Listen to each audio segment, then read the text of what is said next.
go fast. And when they're gone, they're gone. So if you want a single ticket, or if your company or organization wants to sponsor a table, move swiftly and get to KBLA1580.com right now. All these comedy giants in one room on one stage at the same time? Stop it! This event is going to sell out quicker than right now and sooner than at once. KBLA Talk 1580's annual Black History Month luncheon, Thursday, February 26th at the Grammy Museum. It's gonna be legendary, just like them. What's up? What's up? What's up? You got to laugh the pain away.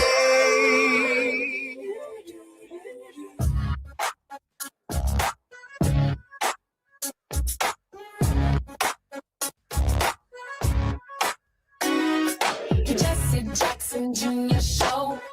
Oh, oh, oh, oh, oh. The Jesse Jackson Jr. Show. Oh, oh, oh, oh, oh. The Jesse Jackson Jr. Show. Oh, oh, oh, oh, oh. The Jesse Jackson Jr. Show. Oh, oh, oh, oh, oh. Come on and talk with me. Come on and listen to me. Come on and talk with me. Come on and listen to me. KBLA, Talk 1580, download the app. Through AI. So yeah.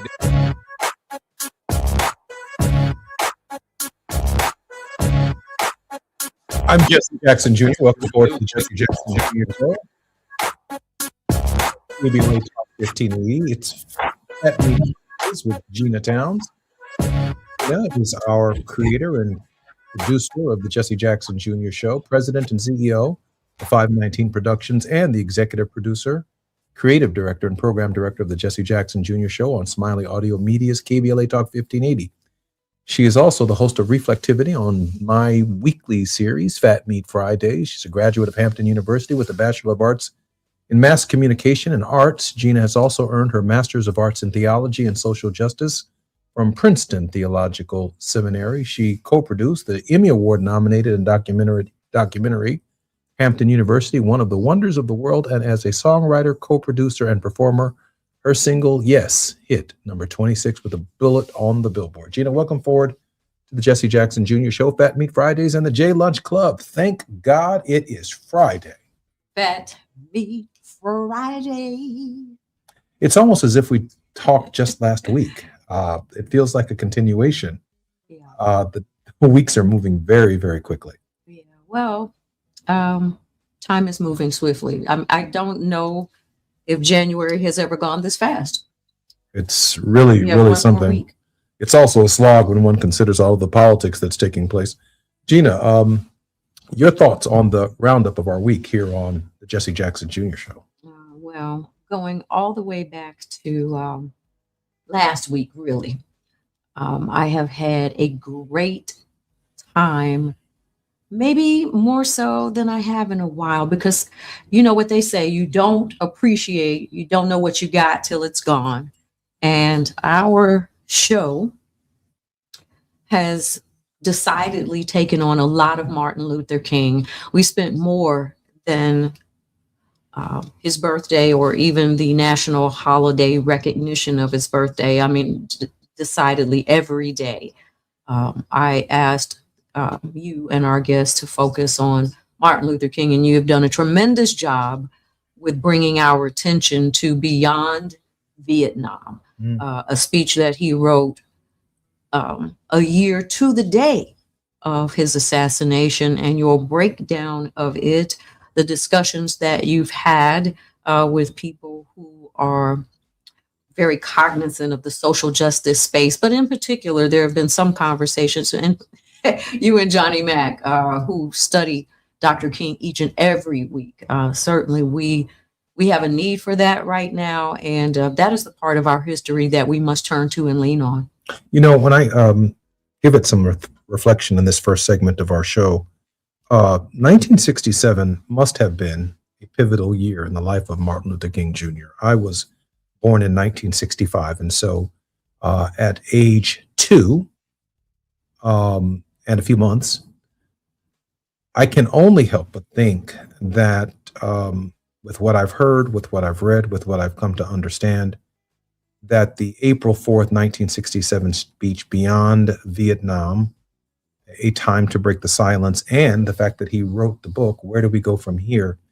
Chaos or Community, serves as important data points in going forward for those of us who are in the King and the Kingian, if you will, tradition.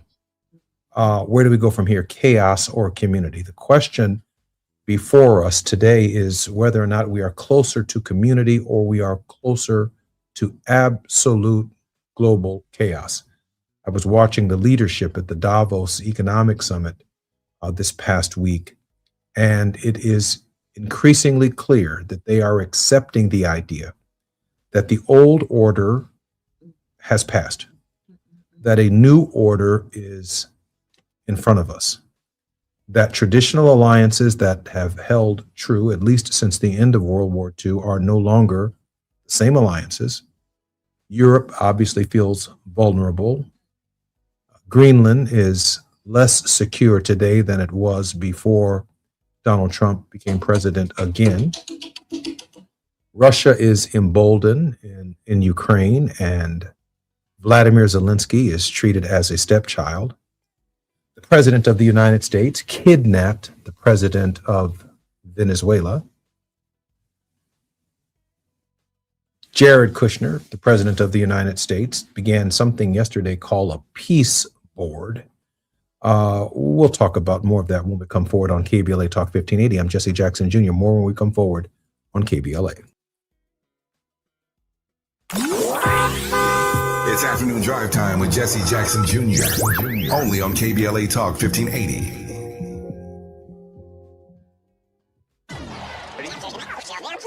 Hey, KBLA delegation, you know what's better than laughing? Laughing while celebrating the legends who made us laugh in the first place. KBLA Talk 1580 is proud to present our annual Black History Month luncheon. And this year, we're honoring comedy greats, trailblazers who broke barriers, and funny bones at the same time. You had to grow up early when we was growing up because your parents were sending you to the store to buy. You was too young to buy. I want you to go to the store, give me a fifth of gin and a pack of cigarettes. Mama, I'm two. They ain't gonna let me have that. Here, take this note. You be a little boy walking down the street with liquor and cigarettes, and your neighbors be going, that's a good little boy right there. We need a little levity right about now. So we're rolling out the red carpet for comedy royalty. D.L. Hughley, Melanie Camacho, Earthquake, Lunel, Dion Cole, Martin Lawrence, and a surprise guest appearance. It's going up Thursday, February 26th in downtown LA at the Grammy Museum. An unforgettable afternoon of stories, celebration, and yes, plenty of laughs. Because let's be real, these legends don't just tell jokes. They have changed the game, opened doors, and made history while making us smile. You gotta go to child support court. You gotta get there real early in the morning. You see brothers going into court. You see them come out 3 hours later. I can't pay this. Let me talk to you, baby. Please, let me talk to the witness, Sean. Let me talk to the witness. Brother be working for 3 weeks, get his check is $43. This year, for the first time ever, we have set aside a limited number of individual tickets for the luncheon. They are going to go fast, and when they're gone, they're gone. So if you want a single ticket, or if your company or organization wants to sponsor a table, move swiftly and get to KBLA1580.com right now. All these comedy giants in one room on one stage at the same time? Stop it! This event is going to sell out quicker than right now and sooner than at once. KBLA Talk 1580's annual Black History Month luncheon, Thursday, February 26th at the Grammy Museum. It's gonna be legendary, just like them. What's up? What's up? You got to laugh the pain away.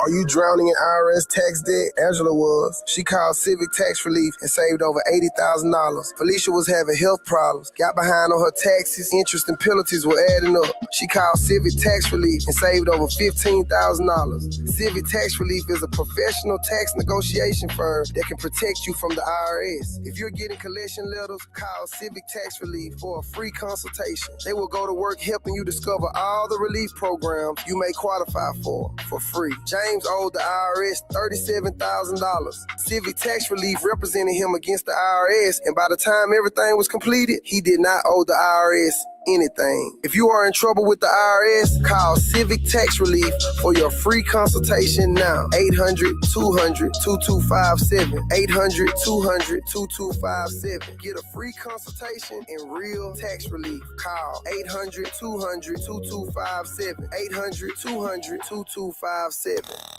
Now back to more of Jesse Jackson Jr. on KBLA Talk 1580. The Jesse Jackson Jr. Show. The Jesse Jackson Jr. Show. The Jesse Jackson Jr. Show. The Jesse Jackson Jr. Show. King Volley, drop the beat. Come on and talk with me. Come on and listen to me. Come on and talk with me. Come on and listen to me. KBLA Talk 1580. Download the app. I'm Jesse Jackson Jr. Welcome forward to the Jesse Jackson Jr. Show. It's Fat Meat Fridays with our creator, Gina Towns, and our very special guest in this hour is Dr. Nee Quartelai-Quartey. Not only does he continue his work as an author and KBLA White House correspondent, but also returns to GSEP as professor, shaping the next generation of transformational leaders. His work bridges the worlds of media, public service, and education, living proof of what it means to lead with both head and heart. A proud graduate of De La Salle High School in the San Francisco Bay Area, he went on to earn his bachelor's degree in political science from the University of Southern California, where he also pursued a minor in critical approaches to leadership. And after several years of experience as a public affairs professional, Dr. Q felt called to deepen his impact through education, choosing Pepperdine University Graduate School of Education and Psychology, GSEP, as his academic and leadership home. Dr. Quartey, Dr. Q, Nee Q, welcome to the Jesse Jackson. I'm on the Jesse Jackson Jr. Show. It's Friday. I couldn't be happier. How you doing, brother? Man, I love you very much, and there's absolutely nothing you can do about it. That's right. Nee, listen, I am particularly concerned about the headlines over the last 2 weeks, and I'd love to get your input and your feedback. Let me just read them briefly. The U.S. pulls out of the World Health Organization. The United States formally completed its withdrawal from WHO on Thursday a year after President Donald Trump essentially put the kibosh on it. USA Today, Americans say the United States is out of control, and not just the liberals are saying it. Al Jazeera says the U.S. to withdraw from dozens of UN international organizations. The Wall Street Journal echoes that. Trump pulls out of more than 30 UN bodies. BBC, Trump withdraws from U.S. key climate treaties and dozens of other groups. And of course, the context here is a global climate catastrophe that is taking place at the same time that the administration is withdrawing from international cooperation because, as John F. Kennedy said, we all share the same planet and we are all mortal. Dr. Q, where are we going in the post celebration of Martin Luther King Jr.? His 97th birthday was January 15th. Chaos or community? Thank you for the question, Jesse Jr. I think there are examples of both. There is examples of chaos and community. You've just laid out the kind of chaos that we're seeing, particularly abroad, but the chaos that we're also seeing right here across the country, the chaos that we're seeing facilitated by ICE, for example. I am still shaken and stirred, having learned about civil rights attorney and activist Nikema Levy Armstrong, not only being arrested at the hands of the U.S. Department of Justice for exercising her First Amendment right in peacefully protesting in a church where the pastor is alleged to also be doubling as a local director of ICE. To add insult to injury, we saw that the White House just yesterday shared an altered photo of an arrested Nikema Levy Armstrong. What do we call that? We call that propaganda. You know, you got to say it plain. And so we are seeing a lot of seeds of division that are being sown. We're seeing the kind of chaos that is intended to leave us feeling disoriented and feeling powerless and feeling like what it is that this administration hopes to accomplish, that every plank that's a part of Project 2025, that all of that is inevitable. That's what they want us to feel. But I think, to your point, I think community is a part of the anecdote to this. We cannot make it to the other side of this chaos by ourselves. And so I've been heartened to see so many activists from across the country lock arms and declare that what's happened to folks like Nakima Levy Armstrong and other peaceful protesters, other legal observers, other American citizens, the trampling of folks' civil rights and civil liberties. Not only is it wrong, but you have people taking to the streets saying, "Not on my watch." That is the kind of community that we need to sustain through Election Day in order to bring this country back from the brink. You know, I saw the altered photo of Sister Armstrong side by side with the dignity that she accepted and did not, if you will, resist arrest as a result of that protest. We also saw some levels of the exact same attempt to disgrace, if you will, to humiliate Don Lemon, I believe in the same particular event. And I'm wondering to think about a Department of Justice that traditionally prided itself in the idea that even those in captivity are innocent until proven guilty. This kind of altering of the even prosecutorial environment,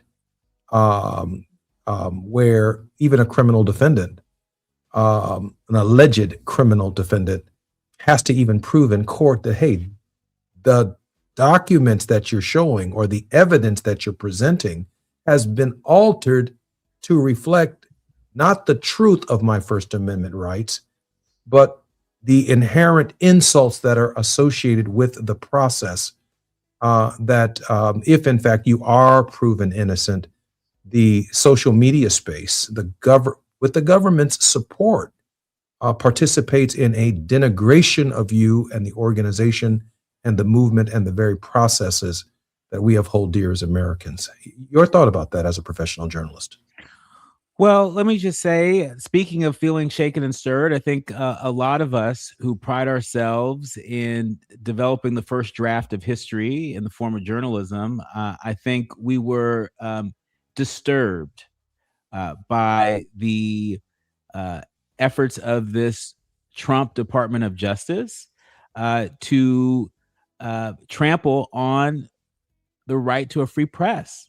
And thank goodness that this federal magistrate judge rejected the Justice Department's initial attempt to bring charges against our friend, our brother, journalist Don Lemon for appearing alongside protesters who went into a Minnesota church over the weekend. You know, so we can't live stream protests. That's against the law. That invites the Department of Justice, the U.S. Department of Justice, to file charges. It's hard to not believe that Don Lemon's proudly gay self didn't factor into his targeting. You know, it's hard to believe, you know, that someone who has demonstrated an ability to speak truth to power, right? It's hard to believe that this Justice Department didn't seek to make an example out of Don Lemon and to send a signal to you, to send a signal to me that telling the truth, speaking the truth to the masses, streaming the truth to the masses will be met with a federal government weaponized by this Trump administration's ultimate aims. You know, it shocks the conscience that there are a number of folks out there that can't see this for what it is. It shocks the conscience that Democrats, Republicans, independents can't lock arms and say this is a bridge too far, right? What else is it going to take?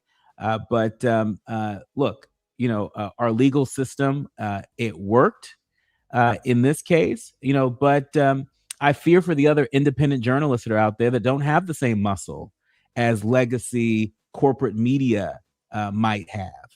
I shudder at what is possible if the algorithms change and suddenly it's harder to get information from these independent journalists, on YouTube, on Instagram, on some of the other major platforms. And the last thing I'll add is, of course, I'm sure you're aware that TikTok is now officially under U.S. ownership.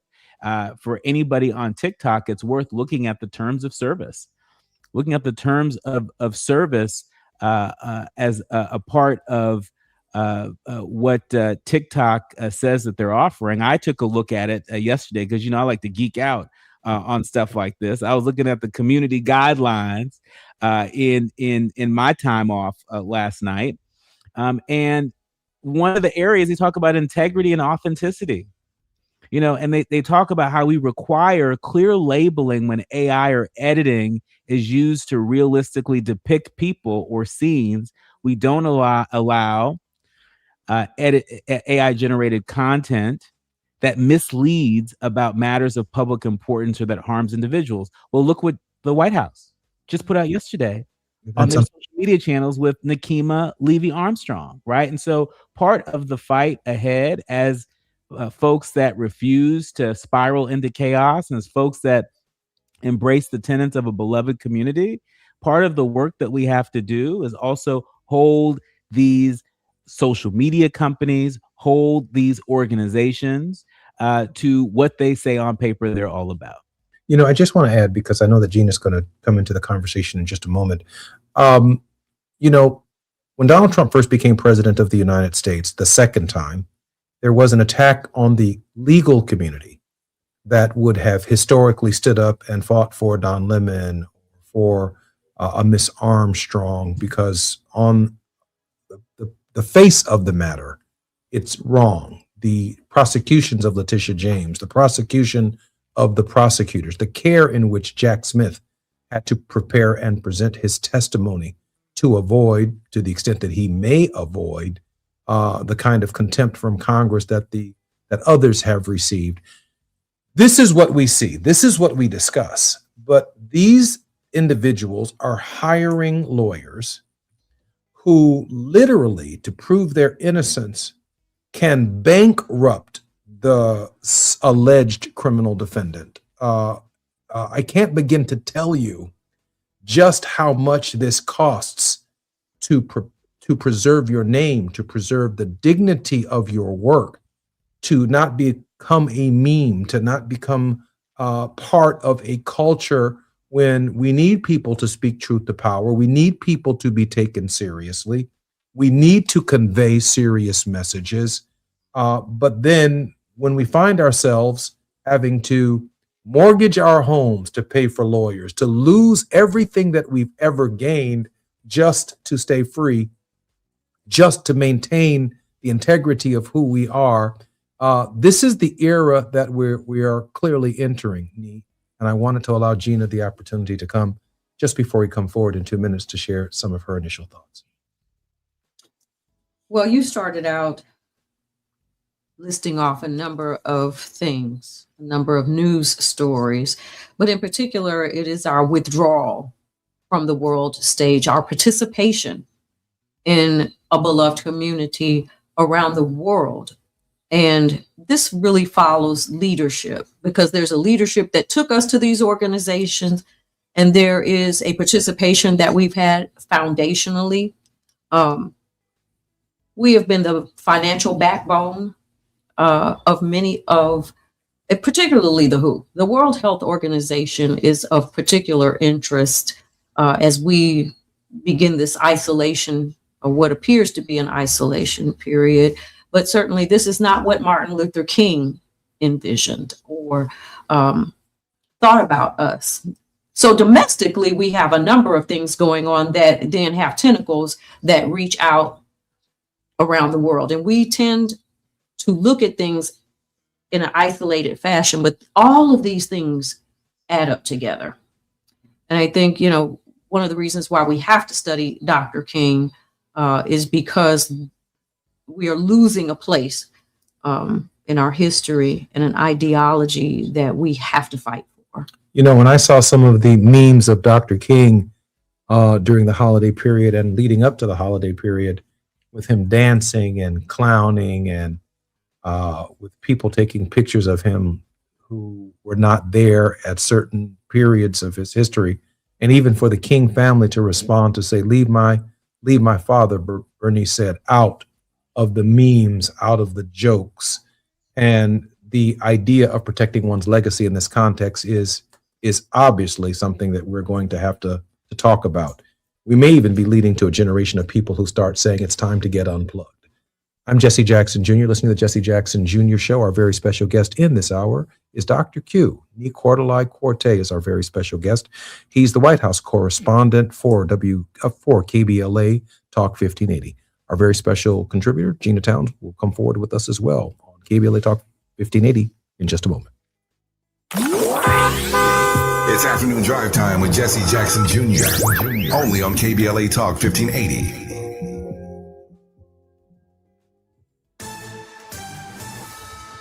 I'm Amber Payton with BIN News Now. Black Texas Congressman Wesley Hunt is facing criticism from GOP leaders for missing dozens of House votes. Sir, why haven't you been at votes? Y'all be safe. Speaker Mike Johnson expressed frustration after Hunt skipped a key ICE funding vote while campaigning for Senate in Texas, where he's currently trailing in the race. Los Angeles Black Mayor Karen Bass will deliver 2 State of the City speeches this year. The first one, February 2nd, will highlight preparations for the 2026 World Cup at Inglewood SoFi Stadium. A second, more traditional address is planned for mid-April and will focus on the city budget. And R&B singer Summer Walker is heading back on tour. The Grammy-nominated artist announced her Still Finally Over It trilogy tour, celebrating her last 3 albums. The tour kicks off in Toronto in May and wraps up in London in August. Tickets go on sale to the public January 29th. Get BIN News Now on demand 24/7 on the iHeartRadio app. Got issues with youth or high school sports? Positive Coaching Alliance can help. PCA, a national nonprofit, offers more than 1,000 free online resources for youth and high school sports coaches, parents, students, and administrators. Visit PCADevZone.org. This is the KBLA Sports Minute with Ray Richardson. The Lakers and Clippers generated a playoff atmosphere last night for a sellout crowd at the Intuit Dome in Inglewood. After blowing a 22-point lead in the third quarter and a 14-point lead in the fourth, the Clippers kept their composure and held on for a 112-104 win. The Clippers are 14-3 since December 20th, the best record in the NBA during this 4-week stretch. After a 6-21 start, the Clippers are now 20-24, a game ahead of Memphis for the 10th and final playoff spot in the Western Conference. Kawhi Leonard, who missed the previous 3 games with a sore left knee, led the Clippers with 24 points. Luka Doncic had a game-high 32. LeBron finished with 23 points and 6 assists. This run the Clippers are on is something special. Last night's outcome made it official. There are now 2 NBA teams in LA to get excited about this season. No debates, no speculation, just the info you need. That's your KBLA Sports Minute. I'm Ray Richardson on KBLA Talk 1580.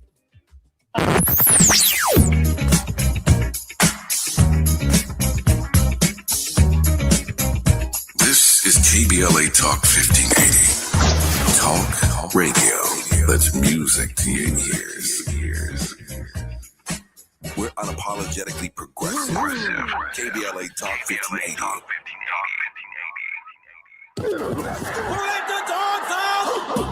Tired of the same old sports talk? Ready to go where the real conversation happens? Hi, I'm Ray Richardson, host of Out of Bounds, the sports show that doesn't play it safe. Every Friday at 6 p.m. on KBLA Talk 1580, my co-host Neil Scarborough and I get you ready for the weekend. We take you beyond the highlight reels and into the stories that matter. The controversial calls, the game-changing plays, the athletes making headlines for all the right reasons and sometimes the wrong ones. From the NFL to the NBA, college ball to the pros. If it's happening in sports, we're breaking it down with no filter and all opinion. Tune in to Out of Bounds with me, Ray Richardson, and my co-host Neil Scarborough, live every Friday at 6 p.m. only on KBLA Talk 1580, because the best conversations happen out of bounds. KBLA Talk 1580, where Los Angeles talks. Hi, I'm Tavish Smiley. You may have heard me talk about the new course I'm teaching, The Art of Conversation. Well, it's here, and I'm holding a live free preview session on January 26th at 6 p.m. Pacific. Here's why this matters. For almost 40 years, I've made my living having conversations that count. Presidents, activists, artists, people who've changed the world. And I've learned something in the process. Most folk have no idea how to ask a real question, how to listen, how to create a moment. Whether you're building a business, leading a team, hosting a podcast, or just want to connect better, this changes how you show up. It's free, it's live, and I might have a surprise guest joining us. Here's what you do. Go to TavishTalks.com. That's TavishTalks.com. Scan the QR code, click the registration link, and you're in. It's January 26th, 6 p.m. Pacific. I'm keeping this intimate. Don't miss it. I'll see you in class. They call it progress, but progress has a price. Land once held in black hands, taken, stolen, erased. Acres paved into highways, fields burned. Homes replaced by parking lots and broken promises. Every deed lost was a dream deferred. We talk about millionaires, but what about the millionaires that never were? The farmers whose soil was seized, the families who watched their inheritance disappear, the wealth that never had a chance to grow because its roots were ripped from the ground. They took the land, but never the legacy, because the soil remembers, and so do we. Every story matters. Our mission is to collect, preserve, and amplify these stories. If this is part of your family's history, visit blacklandlost.org/share your story and help bring us closer to justice. You're listening to Jesse Jackson Jr. on KBLA Talk 1580. The Jesse Jackson Jr. Show.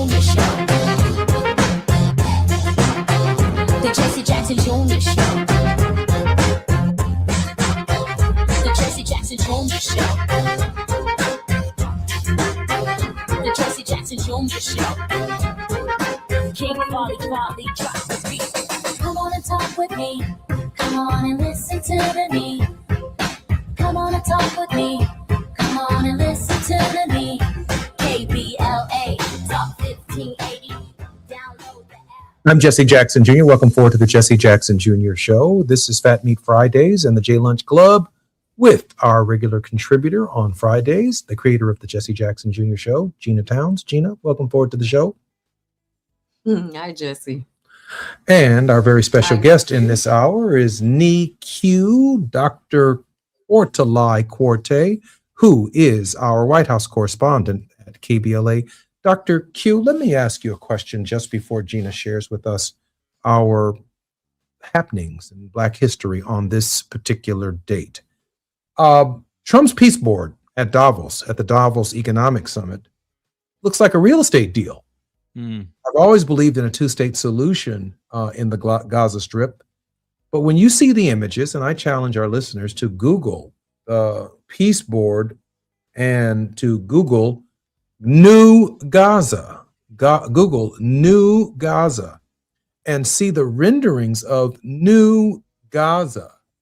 And I'm wondering in this moment, Dr. Q, how are the poor people of Gaza going to be able to afford to live in this arrangement? Why are they not part of the so-called peace board? Dr. Q?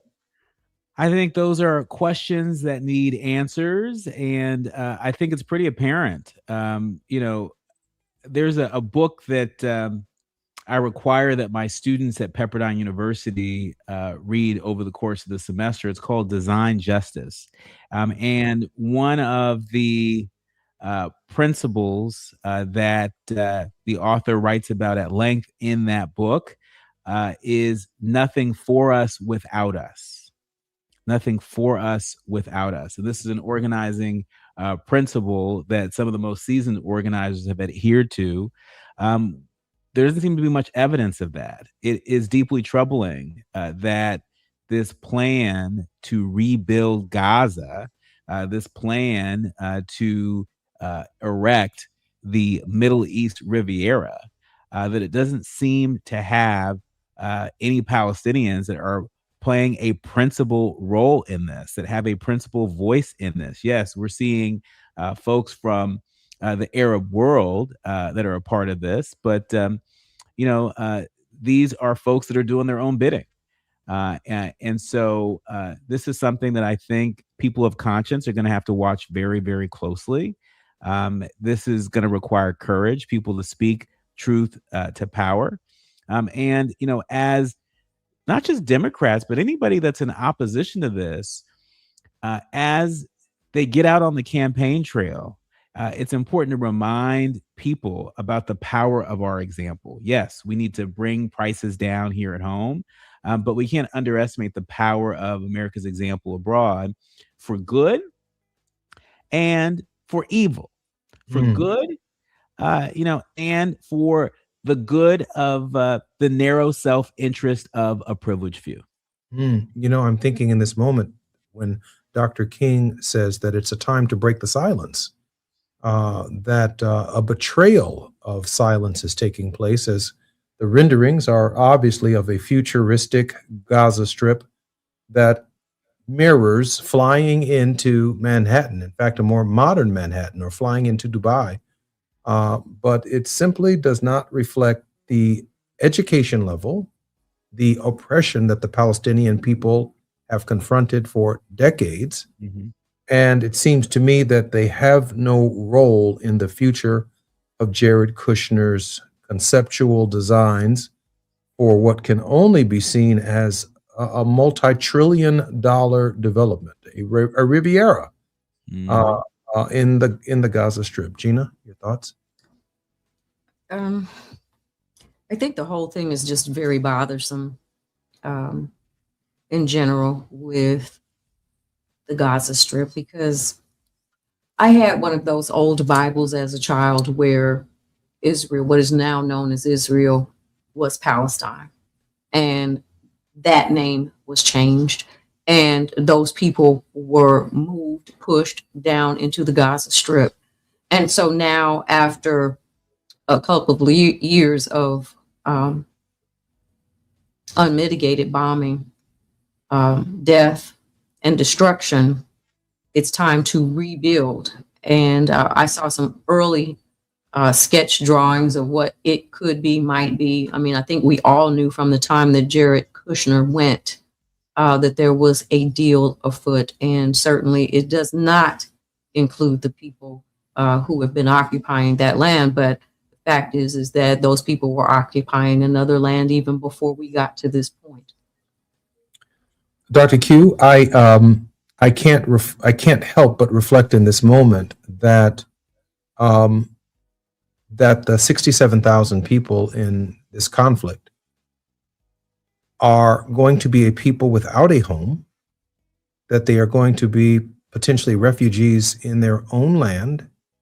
And somewhere I read that justice delayed is justice denied, that somehow peace is not merely the absence of noise, but the presence of love and the presence of justice. These are also sustaining principles that we believe in organizing, because the end that we seek is pre-existent in the means, meaning we give some thought to the end that we want to accomplish towards this idea of a beloved community. I don't see that taking place here. I don't see it taking place in the near term. It is worth noting that 4 Palestinians have been killed in Gaza as Trump has launched this board of peace. It sounds like America is committed to living in an alternative universe. Al Jazeera reporting that a number of medical sources are saying that at least 4 people have been killed, and the Palestinian Civil Defense, they've reported that on the death of an infant from hypothermia in central Gaza, while President Trump has unveiled his board of peace. They're not experiencing peace there. And I think it's important that people really understand this, that, to create this illusion that we're creating this body that is committed to ushering in an era of peace in the region when there is no peace on the ground right there. We're not dealing in reality, and so at some point we're going to have to reconcile that.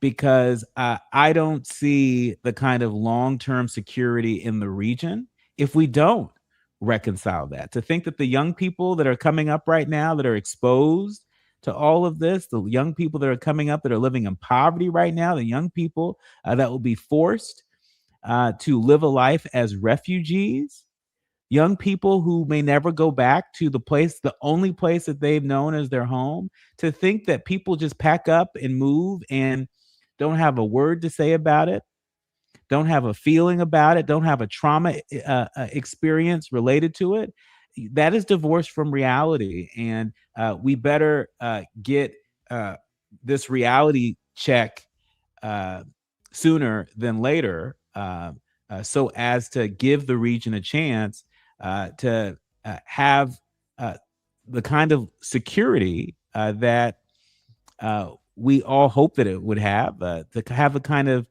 peace that Trump is trying to create this illusion of at the moment.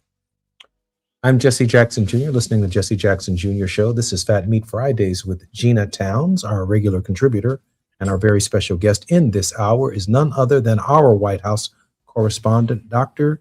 Quartali Corte. More when we come forward on KBLA Talk 1580.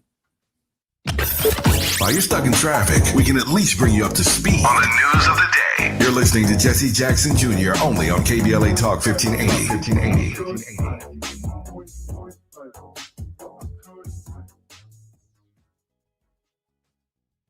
We ask seniors how to prevent Medicare scams. My best advice, if you get a phone call, do not talk to the person. These people are well trained. Don't talk to them. They don't know me. They're just trying to scam me. Don't be fooled. Hang up. Just hang up. Never give out your Medicare number. They're going to get your number to put in a false claim. If I get a call from someone, I don't pick up the phone. And should I pick up the phone and they ask for information, then I hang up. How do you detect Medicare fraud?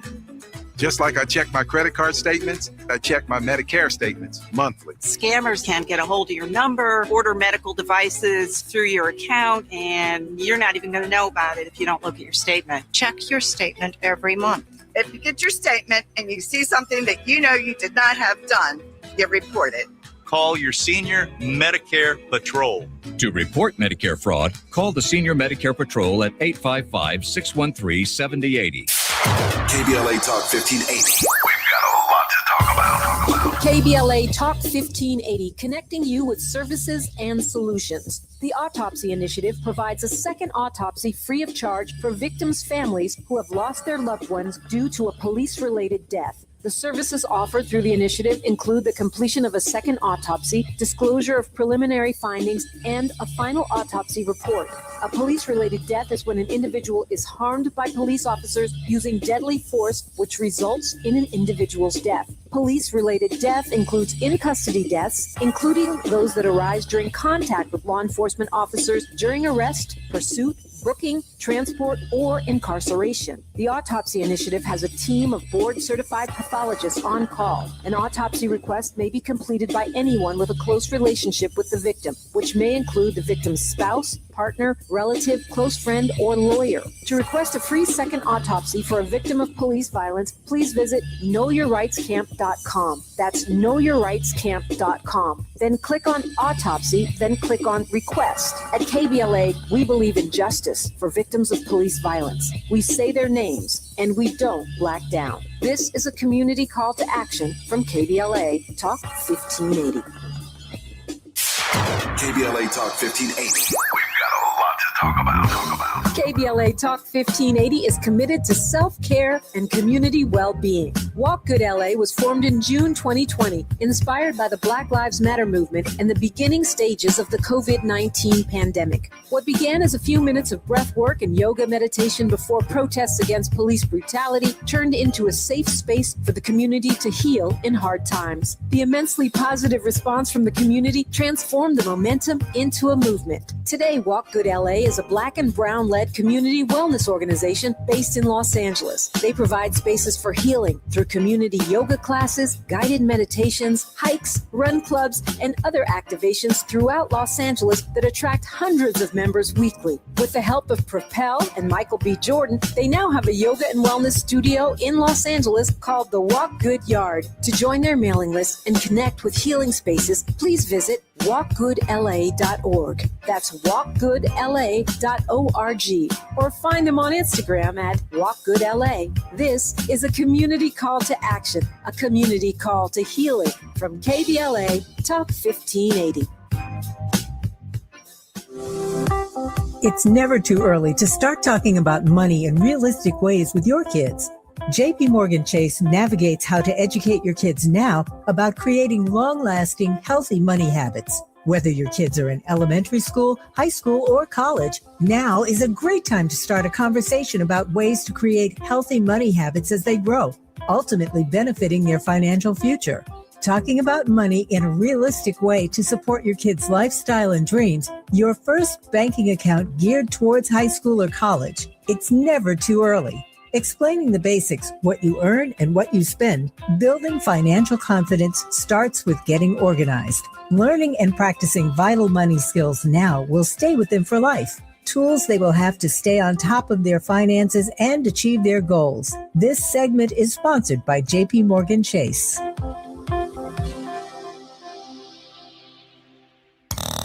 Now back to more of Jesse Jackson Jr. on KBLA Talk 1580.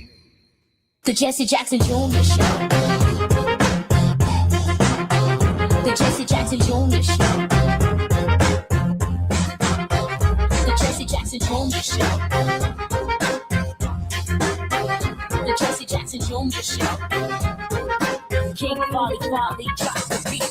Come on and talk with me. Come on and listen to me. Come on and talk with me. Come on and listen to me. KBLA Talk 1580. Download the app. I'm Jesse Jackson Jr. Welcome forward to the Jesse Jackson Jr. Show on KBLA Talk 1580. And I want to welcome our regular contributor on Fat Meat Fridays, Miss Gina Towns, the creator of the Jesse Jackson Jr. Show. Gina, welcome forward. Hey, Jesse. Hey, Nee. Hey, Dr. Gina Orte, our White House correspondent, is also joining us.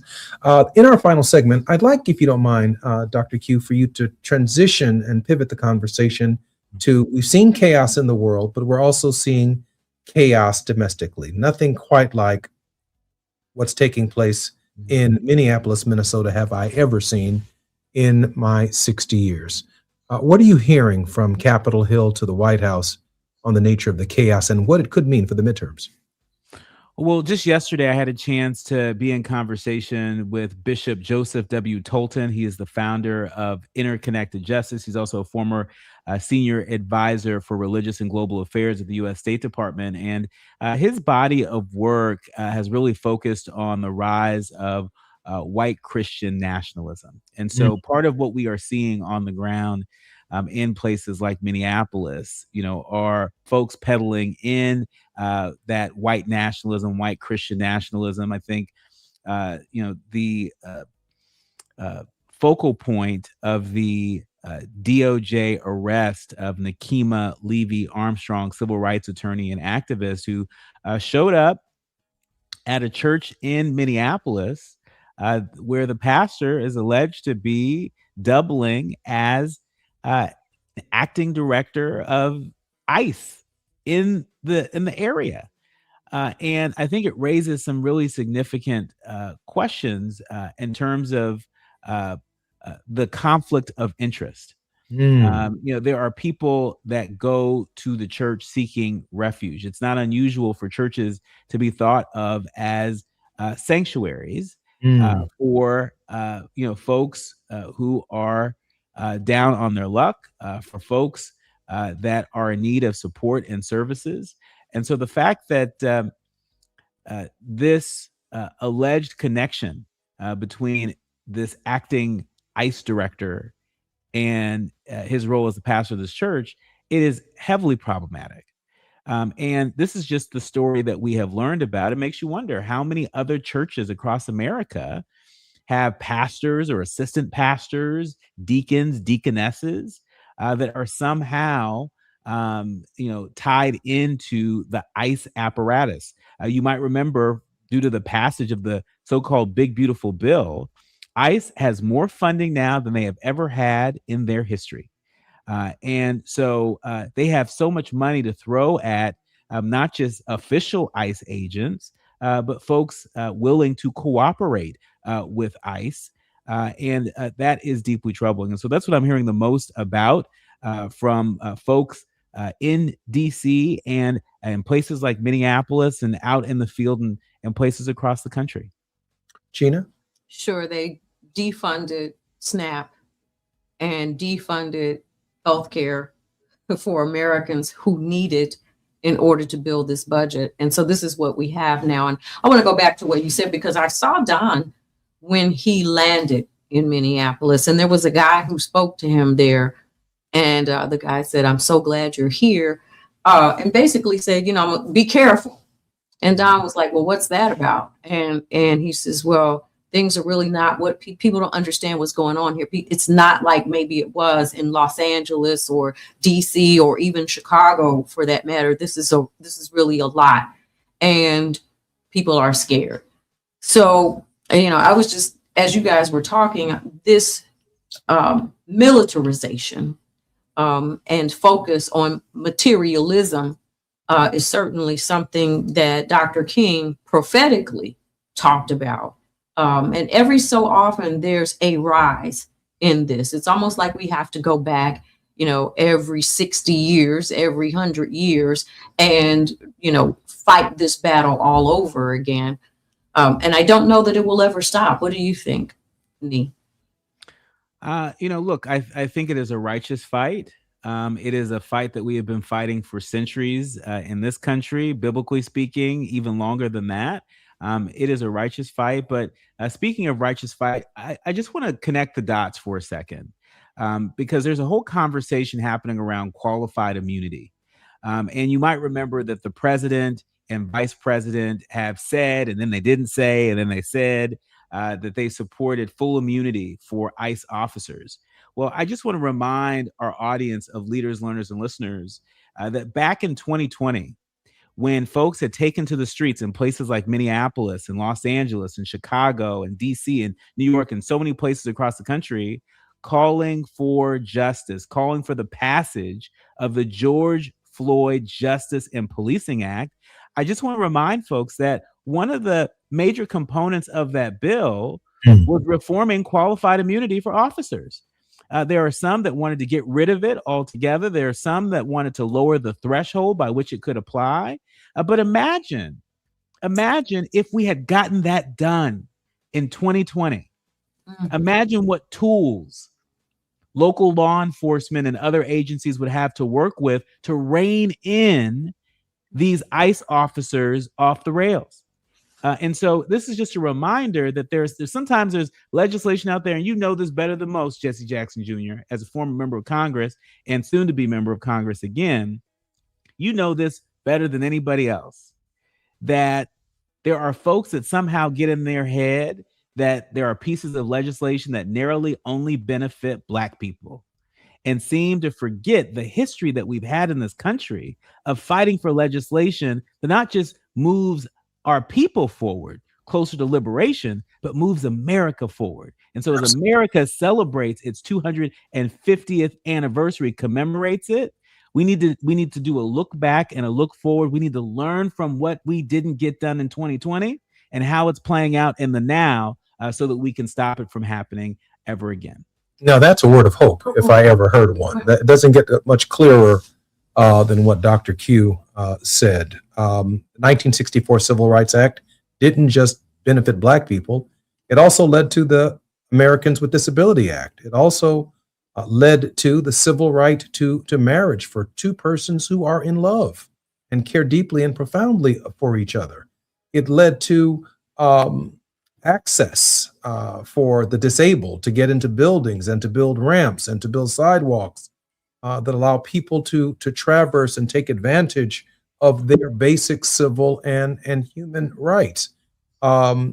It's given rights to veterans and to even white men. It was illegal to be a police officer in Alabama and Mississippi, and certainly a state trooper, if you weren't at least 6'2".